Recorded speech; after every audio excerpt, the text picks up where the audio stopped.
بسم الله الرحمن الرحيم والحمد لله رب العالمين والصلاة والسلام على المبعوث رحمة للعالمين سيدنا محمد وعلى آله وأصحابه أجمعين أما بعد.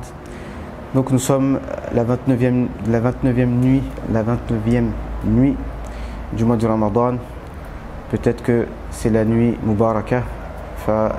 On demande à Allah subhanahu wa ta'ala qui nous permette d'être parmi ceux qui profitent de cette nuit et d'être parmi ceux qui ont puisé la lumière pendant ce mois de Ramadan pour que ce soit un tremplin pour le reste de l'année, Inch'Allah ta'ala.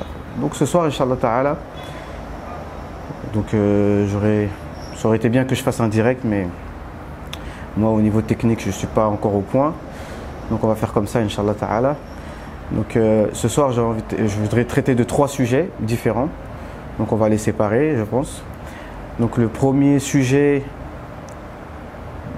c'est un sujet d'actualité qui n'était pas prévu par rapport à ce qui se passe au Quds. Donc c'est un sujet que j'avais traité, si vous voyez sur ma chaîne YouTube, en 2014, quand il y avait eu l'opération de plomb là. J'avais parlé de ce sujet. Et donc c'est toujours d'actualité ce que j'ai dit, mais on va en remettre une couche, Inch'Allah ta'ala. Donc on va parler de qu'est-ce qu'on doit comprendre et qu'est-ce qu'on peut faire par rapport à ce sujet. Le deuxième sujet, donc c'est le sujet qui a été prévu, c'est le sujet du bilan à la fin de ce Ramadan. Donc des conseils très importants, Inch'Allah, que je vais donner à la fin du mois de Ramadan pour que on puisse faire en sorte que le Ramadan soit un tremplin pour après. Et comme on avait dit, le but c'était pas de se fixer des objectifs trop hauts pour nous.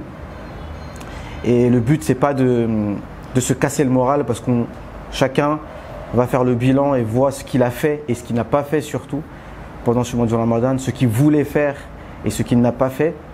Mais mon message ça va être de ne pas être triste, de ne pas s'affliger et savoir qu'Allah Azza wa Jal il est généreux. Le peu qu'on a fait, on s'est privé de manger et de boire, on a fait ce qu'on a pu. Donc Allah subhanahu wa ta'ala il est généreux. Il ne faut pas qu'on ait une mauvaise pensée sur Allah subhanahu wa ta'ala. Et le troisième sujet, ce sera par rapport à le programme que je vous propose après le mois du Ramadan, par rapport aux cours d'arabe, par rapport aux cours de tafsir qu'on a commencé. Donc les programmes en français. Donc là, je vais parler par rapport au programme en langue française. Donc le programme de tafsir qu'on a déjà commencé, et un programme de langue arabe dont on avait parlé, et d'autres programmes aussi par rapport à la aqida ash'ariyya, tout ça, histoire de compléter.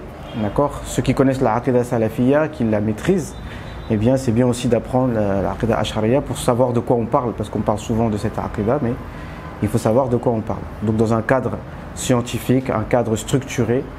Donc celui qui veut apprendre de manière ordonnée, il est le bienvenu, Inch'Allah ta'ala, pas pour faire des polémiques, etc. Voilà.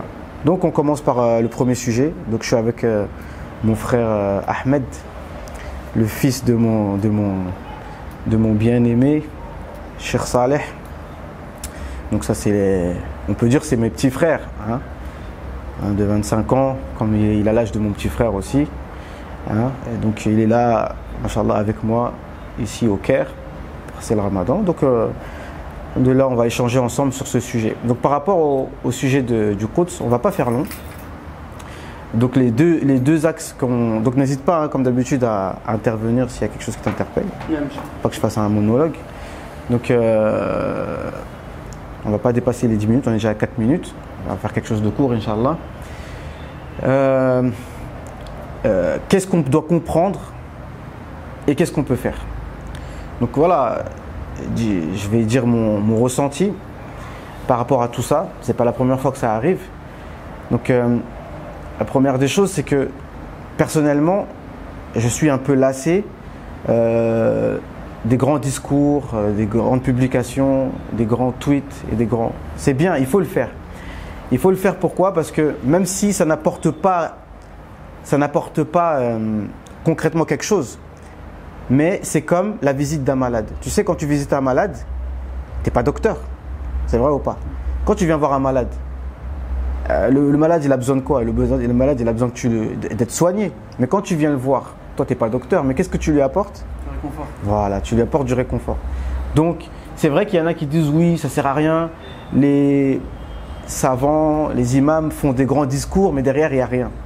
Mais il faut comprendre que même ne serait-ce qu'un discours, c'est déjà quelque chose. Surtout pour ceux qui sont là-bas, bon, eux, ils ne comprennent pas le français. Mais les savants qui s'adressent en langue arabe pour dire voilà, on est avec vous, etc. Ça fait du bien aux gens qui sont là-bas. Au moins, les gens, ils sentent qu'ils sont soutenus par la Ummah de l'islam, etc.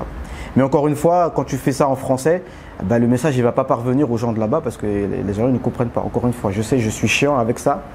Mais le fait de parler français, ça nous enferme dans quelque chose. Et ça fait qu'on peut moins être en communion avec nos frères en Palestine parce qu'on est à la barrière de la langue. Aujourd'hui, maintenant, là, je suis en train de parler en français. Mon message ne peut en aucun cas leur parvenir. Mais bon, on dit ça. Ça réduit le public. Ça réduit le public, c'est vrai. Mais bon, voilà, ça c'est la première chose que je voulais dire. Donc même si je suis un peu lassé de faire des grands tweets, je ne suis même pas motivé à le faire. Mais c'est quand même important. D'accord? C'est quand même important. Après, la deuxième chose, maintenant, ce qu'il faut comprendre par rapport à ce conflit, donc je vais essayer d'être concis. Qu'est-ce qu'on doit comprendre et qu'est-ce qu'on peut faire? Donc ce qu'il faut comprendre, comme j'ai dit en 2014, si vous regardez la vidéo que j'ai dit en 2014, quand on comprend le contexte géopolitique, on sait que de toute façon, ça va continuer comme ça. Même si on fait des doigts, bien sûr, il faut faire des doigts. Allah Azza wa Jal, c'est Allah Azza wa Jal, comme il n'y a que ça à dire, quoi. Allah, c'est Allah. Tu vois. Et donc, il ne faut pas non plus négliger. Tu vois, parce que pareil, on te dit il faut faire doha. Mais ça aussi, c'est... Alors, une chose importante qu'il faut dire par rapport à ça, c'est que la doha n'a de sens que quand on a œuvré et combattu. Vous voyez, tu vois, dans Surat Baqara, quand justement Daoud a combattu Goliath, qui était donc le géant, David qui était en apparence le plus faible, à quel moment ils ont dit doha, ils ont fait doha? Écoute bien le verset, il dit quoi? Falamma ou bien walamma walamma barazu li Jaluta wa junudihi qalu rabbana afrigh alayna sabran wa thabbit aqdamana wansurna ala alqawmil kafirin fahazamuhum bi'iznillah wa qatala Daoud Jalut. Al-ayat. Suivez bien, lorsqu'ils se sont lancés dans le combat contre Jalut, contre Talut et son armée, c'est à ce moment-là, au moment où ils se sont lancés dans le combat, c'est là qu'ils ont fait doha, à ce moment-là. Rabbana afrigh alayna sabran. Oh Allah, déverse sur nous la patience. Thabbit aqdamana, affermis nos pas. Wansurna ala al-qawmil kafirin. Et aide-nous contre le peuple des mécréants. Mais si maintenant nous on dit Ya Allah, unsurna ala al-qawmil kafirin, mais on est là sur place, en train de boire du thé, en train de manger ce qu'on mange, en train de vivre notre vie tranquille, mais on dit doha. Pareil, doha, il ne faut pas négliger les doha, mais c'est comme ça que ça marche. Voilà, on est dans le mois du Coran, on reste avec le Coran. C'est que normalement, il faut nous proposer, il y a des gens qui veulent faire quelque chose. Nous, on veut agir maintenant. On a suffisamment parlé, les juifs, ils sont comme ça, les juifs, on sait comment ils sont. Ça, c'est Shirkish qui disait, Al-Yahoud, hum al-Yahoud. Les juifs, c'est les juifs.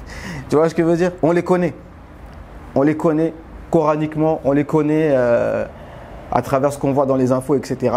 Voilà. Après, c'est pas question qu'on est antisémite et moi personnellement, tous ces termes-là, pour moi, comme on dit chez moi, c'est des termes, ça coule sur moi comme l'eau sur les plumes d'un canard. Tu peux dire ce que tu veux, antisémite, ce que tu veux. Ça, c'est pas un truc paralysant pour moi. D'accord? On dit ce qu'on a à dire. Après, c'est pas pour faire les beaux, c'est pas pour faire les héros. Mais nous, ce qu'on dénonce, ce sont les actes. D'accord?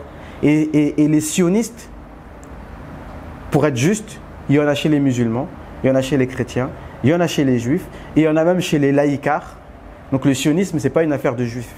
D'accord? Et il y a des juifs qui sont anti-sionistes, et les vrais juifs orthodoxes. Donc pour ça, comme ça, voilà. Normalement, c'est clair. Donc il faut comprendre que cette situation-là, elle ne va pas changer. Pourquoi? Parce qu'ils ont un projet, ça on n'en parle pas beaucoup, un projet de grand Israël qui est effectif.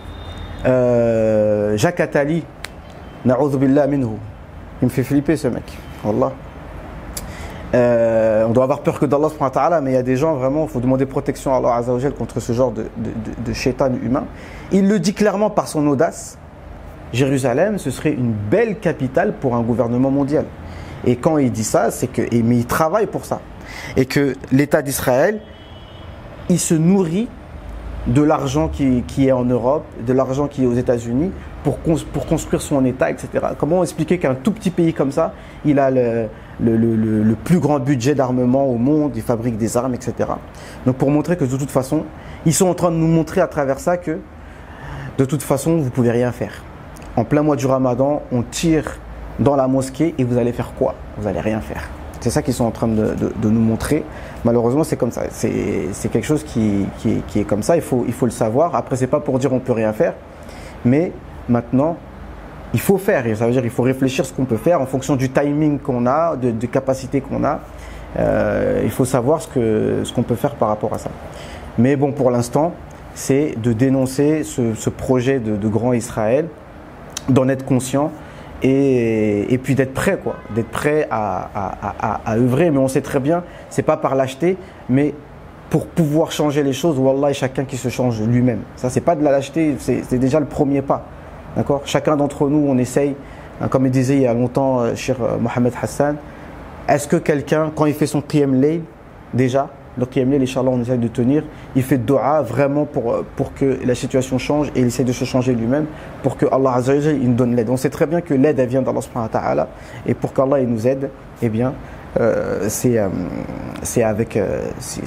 revenant vers Allah subhanahu wa ta'ala. Et quand Allah il nous donne des avertissements comme ça, il faut juste comprendre que Allah veut de nous qu'on se réveille. Des fois, il y a des choses qui sont négatives en apparence, on voit mais Allah Azza wa Jal, il fait ça pour qu'on se réveille. En plein mois du Ramadan, à la fin, ça c'est Allah Azza wa Jal qui veut qu'on se réveille. Voilà, c'est ce qu'on peut dire. Toi, non, rien à ajouter. Ouais, je pense que ça reflète ce que je voulais dire, même si c'est improvisé sans être improvisé, parce que c'est des choses qui sont dans mon esprit vraiment depuis longtemps. Donc je partage ça avec vous. De comprendre que voilà, chacun d'entre nous doit se tenir prêt au niveau de sa foi, au niveau de sa pratique et se poser la question, chacun doit se poser la question, qu'est-ce que je peux faire concrètement, d'accord? Mais comprendre aussi que ce projet de grand Israël, il est en marche, comme il dit Macron, en marche, et de toute façon ils fonctionnent tous pour ça. Tous les États européens, américains sont tous soumis de toute façon à cet État-là. Ça, c'est des choses qu'il faut comprendre. Aujourd'hui, la France, elle est voilà, dirigée par ces personnes-là, il faut le dire. Donc nous, en étant en France, enfin ceux qui sont en France, nous, de toute façon, nous sommes des Français, qu'on le veuille ou non. Donc, si on aime notre pays, eh ben, on doit commencer par le libérer des gens qui dirigent ce pays, mais qui ne travaillent pas pour les intérêts de ce pays-là. D'accord? Parce que même les puits de pétrole qui sont pris dans des pays, que ce soit en Libye par exemple, même ça, c'est Alexandre Delval qui m'a répondu dans un commentaire à une de ces vidéos que j'ai faites. Il m'a dit, mais même les puits de pétrole et tout ce qui est pris dans les pays, dans les différents pays, c'est même pas les Français qui en profitent. C'est même pas le peuple français qui profite de ces biens qui sont volés. Déjà, ils volent les biens des gens dans les pays. Mais au moins que nous, quand on est en France, on puisse avoir une essence qui est pas chère. Au moins, au minimum. Même si nous, on est dans une position un peu bizarre. Le frère, il est algérien, moi je suis camerounais, mais je vis en France. Ils volent le bois du Cameroun et l'essence du Cameroun. Au moins qu'en France, on en profite. Non, ça profite à encore autre. Donc nous, on est en galère en France, on est en galère en Algérie, au Cameroun. Ça va pas. Donc voilà, c'est ça qu'on peut dire. نعم. أقول قولي هذا وأستغفر الله لي ولكم ولسائر المسلمين فاستغفروه إنه هو غفور رحيم.